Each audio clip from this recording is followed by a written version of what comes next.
இந்த அரங்கத்திற்கு ஆள் வந்து விடுவார்கள் தானே என்றுதான் பேசிக் கொண்டிருப்போம். இன்றைக்கு நிரம்பி வழிகிற இந்த அரங்கத்தை பார்க்கிற போது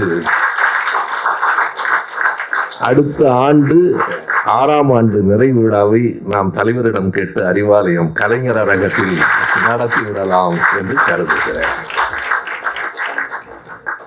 திராவிட பள்ளியிலே இந்த ஆண்டு எவ்வளவு பேர் படிக்கிறார்கள் என்கிற செய்தியை எல்லாம் வெற்றி செல்வன் தன்னுடைய ஆண்டறிக்கையிலே சொன்னார். கடந்த 5 ஆண்டுகளில் திராவிட பள்ளியில் படித்து முடித்திருக்கிறவர்களின் எண்ணிக்கை 2264. 2264 பேரும் திராவிட கொள்கைகளை அப்படியே உள்வாங்கி இருப்பார்கள் என்று சொல்ல முடியாது. ஆனாலும் 2000 பேர் 300 பெண்களுக்கு மேல் அத்தனை பேரிடமும் இந்த செய்திகளை இந்த பள்ளி கொண்டு போய் சேர்த்திருக்கிறது. இந்த பள்ளியினுடைய அழைப்பிதழில் நீங்கள் பார்த்திருக்கலாம், பெரியார், அண்ணா, கலைஞர் படத்தை போட்டு, நீங்கள் தான் எங்கள் பள்ளிக்கூடம், உங்களிடமிருந்து தான் எங்களுக்கான அறிவு பாடம், உங்களின் பெயரை சொல்லி நிறுவினோம் ஒரு திராவிட பள்ளி என்றுதான் நாங்கள் எழுதியிருப்போம். எனவே இந்த முயற்சியில் 2000 பேருக்கு மேல் என்பதை தாண்டி இன்னொரு வருத்தம் கார்த்திக் இருந்து கொண்டே இருந்தது.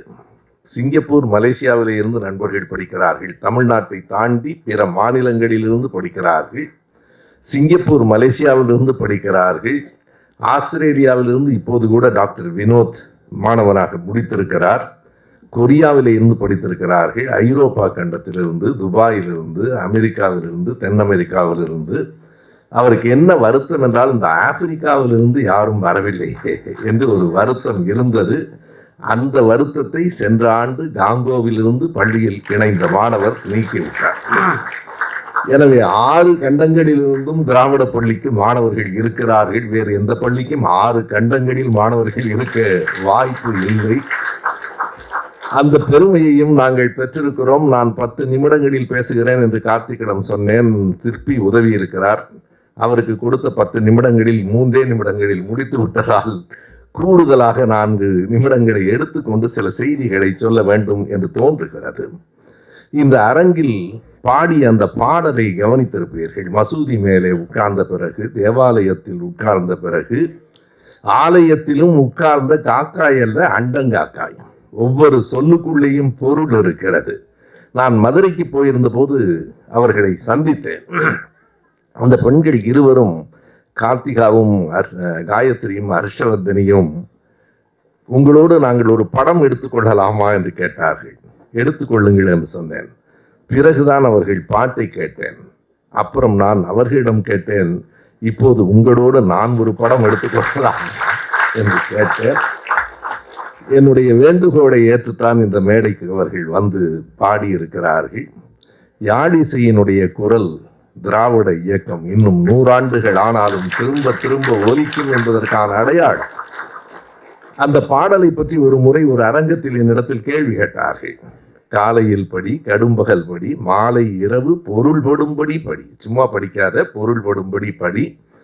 பாரதியார் காலை எழுந்தவுடன் படிப்பு, பின்பு கனிவு கொடுக்கும் நல்ல பாட்டு, மாலை முழுதும் விளையாட்டு என்று வழக்கப்படுத்தி கொள்ளு பாப்பா என்றார். பாரதியார் நல்லவராக இருக்கிறாரே, காலையில் மட்டும் படித்தால் போதும். இவர் என்ன காலையில் படி என்கிறார், கடும்பகல் படி என்கிறார், மாலை இரவு பொருள்படும்படி மறுபடியும் படிக்க சொல்கிறாரே என்ற போது நான் சொன்னேன், பல தலைமுறைகளாக படித்து கொண்டிருக்கிறவர்களுக்கு பாரதி பாட்டு எழுதினார். அவர்கள் காலையில் மட்டும் படித்தால் போதும். படிக்காத தலைமுறை என் பாட்டனும் தாத்தனும் படித்ததில்லை. படிக்காத தலைமுறை வேறென்ன செய்வது? காலையில் படி, கடும்பகல் படி, மாலை இரவு பொருள்படும்படி படி என்று படிப்புக்காக தொடங்கப்பட்ட இயக்கம்தான் இந்த திராவிட இயக்கம். நண்பர்கள் சொன்னது போல, இந்த உலகத்தை இருள் சூழ்ந்திருந்த காலத்தில், கொரோனா காலத்தில் ஒரு பள்ளியை தொடங்கலாம் என்று எங்களுக்கு தோன்றிற்று. திராவிட கருத்துகளால் நாம் நன்மை பெற்றோம், திராவிட இயக்கத்தால் நாம் அறிவு பெற்றோம். இதனை அடுத்த தலைமுறைக்கும் கொண்டு போய் சேர்ப்பதுதான் நன்றி உணர்ச்சி என்பதால் இந்த பள்ளியை நாங்கள் தொடங்கினோம். அன்றைக்கு எதிர்க்கட்சி தலைவராக இருந்த இன்றைய மாண்புமிகு முதலமைச்சர் அவர்கள் நீங்கள் அந்த படத்தை பார்க்கலாம். எல்லோரும் முகமூடி போட்டுக்கொண்டுதான் திராவிட பள்ளியை தொடங்கினோம்.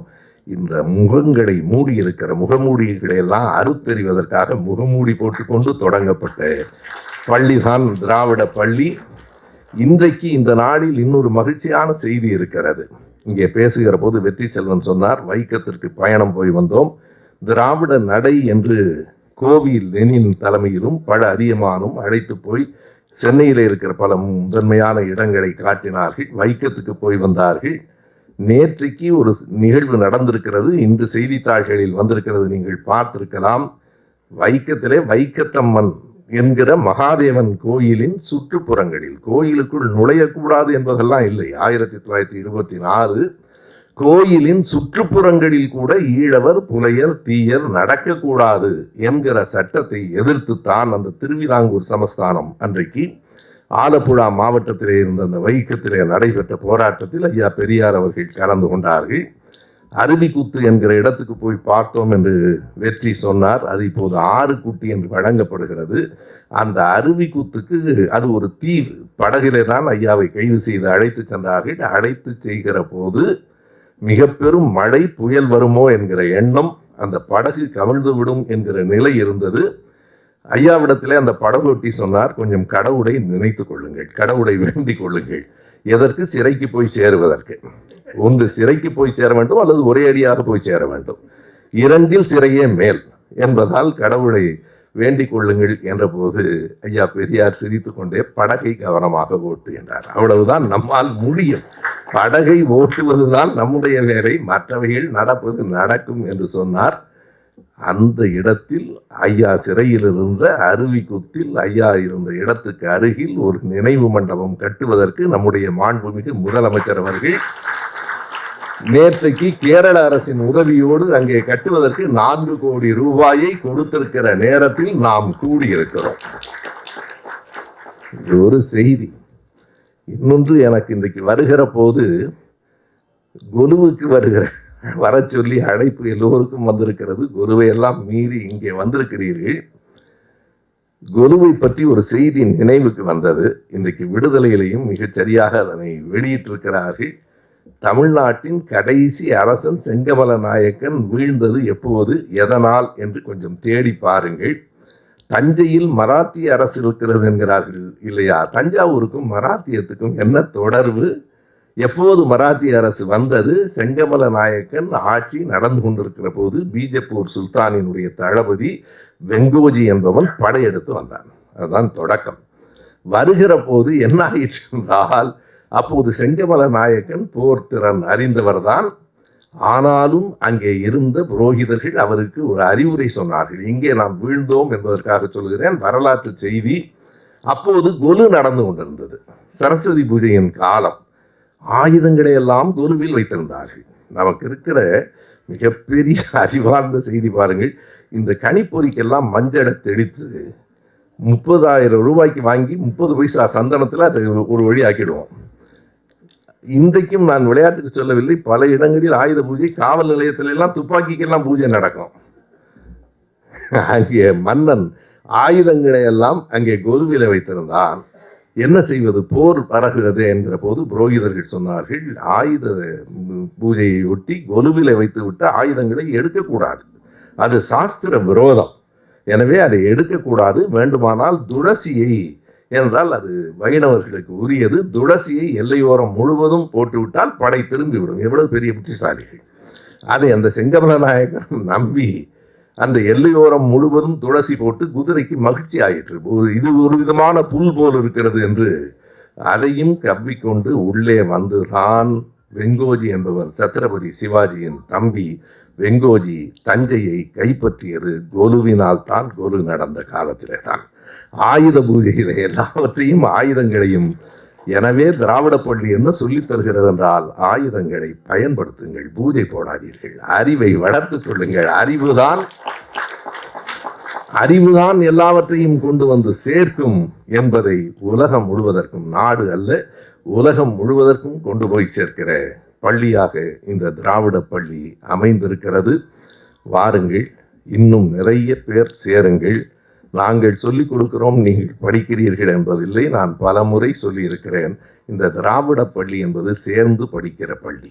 நாங்களும் படிக்கிறோம், நீங்களும் படியுங்கள். படித்து முடித்தவர்கள் எவரும் இல்லை. நேற்றைக்கு கற்றுக்கொண்டதை இன்றைக்கு உங்களுக்கு சொல்லுகிறோம். இன்றைக்கு நீங்கள் கற்றுக்கொண்டதை நாளைக்கு அடுத்த தலைமுறைக்கு சொல்லுங்கள் என்பதுதான் இந்த திராவிட பள்ளியின் அடிப்படையான நோக்கம். சேர்ந்து படிக்கவே அழைக்கிறோம். இப்போது குறிப்பாக இந்த திராவிட பள்ளிக்காக தொடர்ந்து உழைக்கிறவர்கள் எல்லா பேரும் எனக்கு வந்து சேரும். எப்போதாவது கெட்ட பெயர் வந்தாலும் எனக்கு தான் வரும். நான் காலையிலே கூட சொன்னேன், இவ்வளவு பெரிய படம் வைத்து என் பயமுறுத்துகிறீர்கள். எப்போதும் அந்த ஒலி வாங்கியை கையில் வைத்துக்கொண்டு இதை பார்க்கிற போதெல்லாம் எனக்கு எஸ்பி பாலசுப்ரமணியத்தை விட நான் தான் கூடுதலாக பாடியிருப்பேனோ என்று தோன்றும். எல்லாவற்றையும் அவரவர்கள் செய்கிறார்கள். பதிப்பகத்தில் புத்தகம் வருகிறது என்று ராஜனும் இக்லாசும் சொல்லும்போது எனக்கு தெரியும். திராவிட பள்ளிக்காக உழைக்கிற ஒரு அணியினர் இருக்கிறார்கள். திராவிட முழக்கத்திற்கு குமரன்தாஸ், அறம்மதி, நம்முடைய திராவிட செல்வன் போன்றவர்கள். கல்வி உதவி திட்டம் லாரன்ஸ் பொறுப்பில் இருக்கிறது. மிகச்சரியாக எல்லாவற்றையும் பிரித்து கொடுத்து விட்டதனால் திராவிடம் 100 தோழர் உமா தலைமையில் பிரவீன் போன்ற இளைஞர்கள் இயங்குகிறார்கள். எல்லாவற்றையும் பிரித்து கொடுத்து விட்டதால் எல்லாம் நடக்கிறதா என்று கேட்டுக்கொள்ளுகிற வேலை மட்டுமே எனக்கு. ஆனால் எல்லா பெருமைகளும் எனக்கு வந்து சேரும். உழைத்த தோழர்களை இந்த மேடையில், உண்மையாக உழைக்கிறவர்களை மேடையில் அறிமுகப்படுத்தி அமைச்சரின் மூலமாக பாராட்ட செல்ல வேண்டும் என்று விரும்புகிறோம். அமைச்சர் செய்திருக்கிற உதவிகளை மேடையில் சொன்னார்கள். அவர் இதுவரையில் யாரிடமும் சொன்னதில்லை. திராவிட பள்ளிக்கு ஒரு பெரும் தூணாக இருக்கிறார். எதையும் பாராட்டுக்காக நாங்கள் சொல்லுவதே அரியலூரில், அதாவது திராவிட பள்ளி கொரோனாவில் தொடங்கியதால் வெறும் அஞ்சல் வழியில் நடந்தது. கொரோனா கொஞ்சம் தணிந்ததற்கு பிறகு இணைய வழியிலிருந்து நேரில் சந்திக்கிற முயற்சிக்கு வந்தோம்.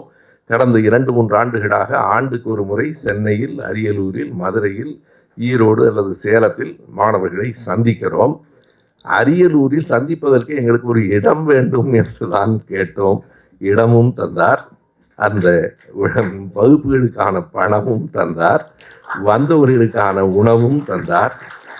இவை எல்லாம் எப்போதாவது ஒருவருக்கு நன்றி சொல்வதற்கு ஒரு தடம் வேண்டும். இந்த மேடை எங்களுக்கு கிடைத்திருக்கிறது, அவ்வளவுதான். நான் நன்றாக அறிவேன், அவர் எதை விரும்பியும் எதை நினைத்தும் உதவிகளை செய்யவில்லை. உதவி செய்தவர்களுக்கு நன்றி சொல்வதற்கு ஒரு வாய்ப்பு எங்களுக்கு கிடைத்திருக்கிறது. நன்றி. மற்ற எல்லாவற்றையும் உமாபதி அவர்கள் சொன்னார். ராஜீவ்காந்தி அவர்கள் மாணவர் பேரவையில் இருந்து 100க்கும் மேற்பட்டவர்களை இணைத்திருக்கிறார். இன்னும் பெரிய செய்தி, சென்ற ஆண்டு கொஞ்சம் 300 பேர் 320 பேர் தான் இருந்தார்கள். துணை முதலமைச்சராக இருக்கிற உதயநிதி அவர்கள், இந்த பள்ளியை விடுங்கள், தமிழ்நாடு முழுவதும் இளம் பேச்சாளர்களை உருவாக்கிய பெருமை அவரைத்தான் சாரும். எந்த ஊருக்கு எந்த மேடைக்கு போனாலும் திமுகவின் இளம் பேச்சாளர்கள் என்று 2 பேர் வருகிறார்கள். இந்த அரங்கிலேயே நான் அறிவேன், இந்த அரங்கிலேயே பலர் இருக்கிறார்கள், இளம் பேச்சாளர்கள் பலர் இருக்கிறார்கள். இந்த பள்ளி சில காரியங்களை செய்திருக்கிறது. ஆன்மீகத்துறை சார்ந்த ஒருவரை நம்முடைய நட்பு கழகத்தை சார்ந்த சிங்கராயர் கொண்டு வந்து ஓம் பிரகாஷ் என்று அறிமுகப்படுத்தினார். அவர் முழுக்க அவருடைய தோற்றமே ஆன்மீகமாக இருக்கிறது. திராவிட பள்ளிக்கு வந்திருக்கிறார். அடுத்த 2 ஆண்டுகளில் அவர் தோற்றம் வேறு மாதிரியாக வரும். வேறொன்று நாம் யாரையும் கட்டாயப்படுத்தி மாற்றுவதில்லை, மாறுவார்கள். இங்கே மகாலட்சுமி என்று ஒரு தோழர் வந்திருக்கிறார்.